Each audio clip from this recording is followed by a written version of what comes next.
नमस्कार दोस्तों, steno master YouTube channel पर आपका स्वागत है। दोस्तों, यह डिक्टेशन 170 शब्द प्रति मिनट की स्पीड से होगा। 10 मिनट का डिक्टेशन होगा।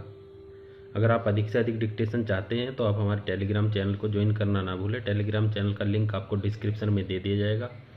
तो आइए देर न करते हुए 5 सेकंड बाद शुरू करेंगे। महोदय, कल प्रातः 10 बजे से सारा कामकाज तुर्की भाषा में ही होगा। ताज्जुब नहीं कि दूसरे दिन से सचमुच तुर्की देश की राजभाषा तुर्की हो गई। हाँ, याद रखने वाली बात यह है कि कमाल पाशा ने अपनी सरकार को केवल 24 घंटों का समय दिया था और सवेरा होते ही उसका आदेश कार्यालयों की मिसलों पर प्रवाहित होने लगा था। लेकिन हमें तो पूरे 15 वर्ष का समय दिया गया।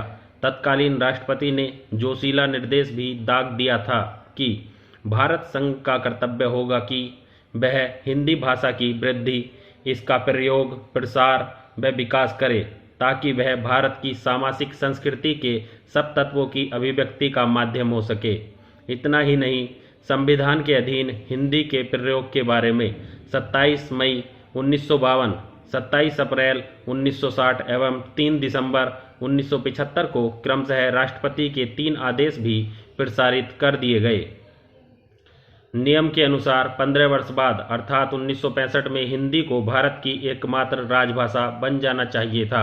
लेकिन हमारे वायदों, आदेशों, निर्देशों एवं सोच के उचित स्वर को अहिंदी भाषियों की आकांक्षाओं के उग्र ज्वार ने नीचे तक दबा दिया। भाषा हिंद नीति के मामले में इस नाजुक स्थिति पर काबू पाने के लिए भारत के पास कमाल पाशा तो था नहीं। उल्लेखनीय है कि दूसरे महायुद्ध के पूर्व जब राजा जी के हाथों में मद्रास प्रदेश की बागडोर आई थी तो उन्होंने मद्रास की दोनों तत्कालीन व्यवस्थापिका सभाओं में हिंदी विरोध का दृढ़तापूर्वक सामना करते हुए हिंदी के राष्ट्रभाषा होने का प्रस्ताव पास करवाया था और कहा था कि सरकार की नीति इस संबंध में यही है कि हिंदी का, जो भारत के अधिकांश भागों में बोली जाती है, काम चलाऊ ज्ञान हो जाए ताकि मद्रास प्रदेश के विद्यार्थी इस योग्य हो जाए कि दक्षिण तथा उत्तर में सुविधापूर्वक विचार विनिमय कर सकें।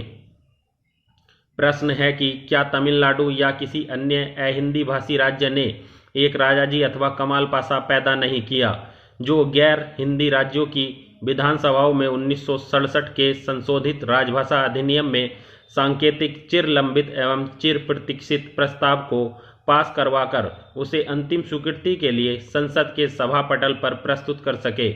क्यों एक के बाद एक आने वाले प्रधानमंत्रियों एवं राष्ट्रपतियों की दृष्टि इस गुत्थी को सुलझाने की ओर नहीं गई?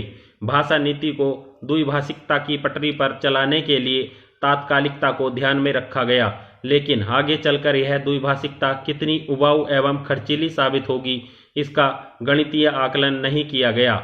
भूतपूर्व राष्ट्रपति ज्ञानी जैल सिंह ने इस संदर्भ में कुछ आशाएं अवश्य अंकुरित हुई थी, पर वे भी वाहवाही के झोंके से तितर बितर हो गई। ध्यातव्य है कि हमारी राजभाषा नीति शुरुआती दौर से ही लचर एवं ढुलमुल रही है। जहां एक और राजभाषा अधिनियम 1963 की धारा 6 और 7 के उपबंध जम्मू कश्मीर पर लागू नहीं होते हैं। अध्यक्ष जी, स्वतंत्रता के बाद भारतीय व्यवसाय कैसे बढ़ा है? मैं सोचती हूँ कि ऐसे बहुत कुछ उस सहायता के कारण हुआ है जो भारतीय व्यवसाय को हमने दी है। आज आप कंट्रोल का विरोध कर रहे हैं, लेकिन आपने उनसे अधिकतम लाभ प्राप्त किया है क्योंकि आपको एकाधिकार प्राप्त रहा है। यही कारण है कि आज हम कष्ट झेल रहे हैं। क्या आप नहीं समझते कि किस कारण लोग आपके विरुद्ध हो गए हैं? कारण यह है कि वे सोचते हैं कि हमने आपकी सहायता ऐसे ढंग से की है जिससे बहुसंख्यक लोगों के हितों को हानि पहुंची है। आपने आर्थिक उन्नति की चर्चा की है। जिस देश में भारत जैसी गरीबी पाई जाए, वहां क्या आप सामाजिक न्याय के बिना आर्थिक उन्नति की बात सोच भी सकते हैं? क्या ऐसी परिस्थितियों में आर्थिक विकास टिका रह सकता है? ये प्रश्न हैं जिन्हें आपको अपने दिल से पूछना है। मैं गुजरात को दी गई सहायता के ब्यौरे में नहीं जाऊंगी। 2 या 3 दिन में मैं इन दोनों एसोसिएशनों को ब्यौरा भेजने को तैयार हूं और वे आपको दे देंगे।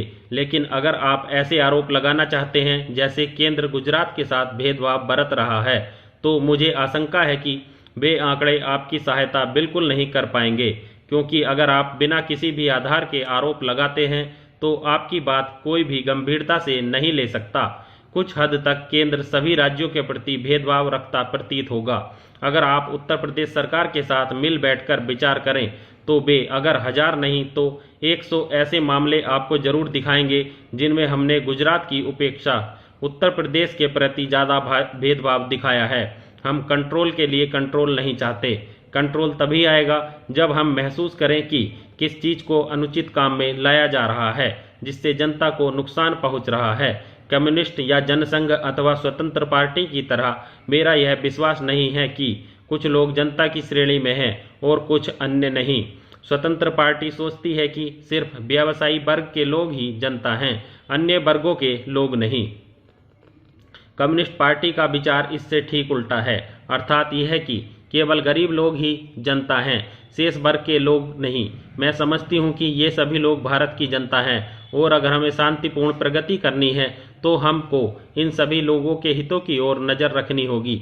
लेकिन जिन लोगों ने औरों की अपेक्षा बेहतर सुख साधन पाए हैं उन्हें अब त्याग करना होगा। हम और कई देशों की तरह उनसे यह नहीं कह रहे हैं कि वे अपना सब कुछ छोड़ दें। हम आपसे केवल अपना थोड़ा सा मुनाफा छोड़ने को कह रहे हैं और वे सब नहीं ले रहे हैं जिनके आप स्वामी हैं। अध्यक्ष जी, आपने पक्षपात का वर्णन किया है।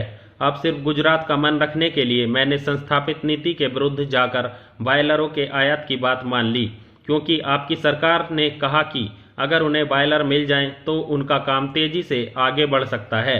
वह कैबिनेट की इच्छा के विरुद्ध किया गया।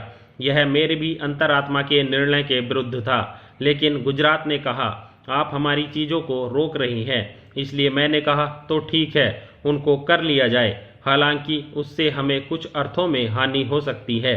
फिर क्या हुआ यह कि उन्होंने आयातित बॉयलरों का प्रयोग नहीं किया। अगर हमने स्वयं अपने यहाँ उन्हें बनाने का फैसला किया होता तो वे उपयुक्त समय पर तैयार हो सकते थे।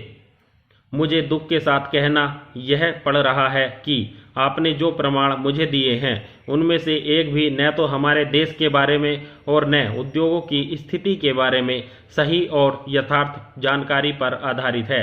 मैं मानती हूं कि सार्वजनिक क्षेत्र में कुशलता की वास्तविक रूप में आवश्यकता है।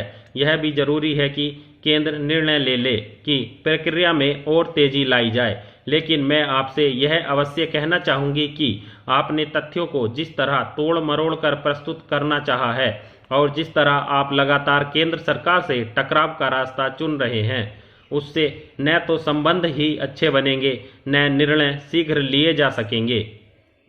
आपने कहा है कि नारेबाजी से कोई काम नहीं बनता। क्या मैं पूछूं कि सबसे ज़्यादा नारों का प्रयोग कौन करता है? व्यवसायी वर्ग ही ऐसा करता है, उनके विज्ञापन भी ऐसा करते हैं। एक ऐसे देश में जहां ग्रहणशीलता की प्रवृत्ति नहीं होनी चाहिए, विज्ञापन एक ग्रहणशील समाज का निर्माण करने की कोशिश करते हैं, ज़रूरत बढ़ाते हैं और ऐसी चीज़ों के लिए मांग पैदा करते हैं जिनके बिना भी हमारा काम भलीभांति चल सकता है। यह सब इसलिए किया जाता है कि ऐसा अन्य देशों में होता है और इससे हमारे यहाँ लोग ज़्यादा लाभ कमाना चाहते हैं। इसलिए यह कहना व्यावहारिक नहीं है कि व्यवसाय अगर आज ज़्यादा लाभ कमा रहा है तो यह चीज़ों को देखने का व्यावहारिक तरीका मात्र है, और वह एकमात्र तरीका यह है कि भारत के नवनिर्माण में कैसे अधिकाधिक लोगों का सहयोग लिया जाए। और लोग ऐसा तभी करेंगे जब उन्हें यह एहसास हो कि उनके साथ न्याय और औचित्यपूर्ण व्यवहार किया जा रहा है। अध्यक्ष जी, अगर मैंने कुछ कठोर शब्द कहे हैं तो मुझे खेद है, क्योंकि मेरी नीयत ऐसा करने की नहीं थी। यद्यपि मैं यह जरूर कहूँगी कि आपके दोनों भाषण बहुत भड़काने वाले थे, परंतु मैं यही कहना चाहूँगी कि मुझे औरों पर आरोप लगाने में कोई दिलचस्पी नहीं है। विराम। दोस्तों, आप इसका बार बार अभ्यास कीजिएगा और लिखने में आसानी रहेगी। बार बार अभ्यास से ही आपका अधिक से अधिक शब्दों से परिचय होगा और आप हार्ड शब्द भी अगर डिक्टेशन में बोले जाते हैं तो वो भी आप आसानी से लिख पाएंगे। चलिए, जल्दी ही मिलेंगे अगली डिक्टेशन के साथ। तब तक के लिए जय हिंद, जय भारत।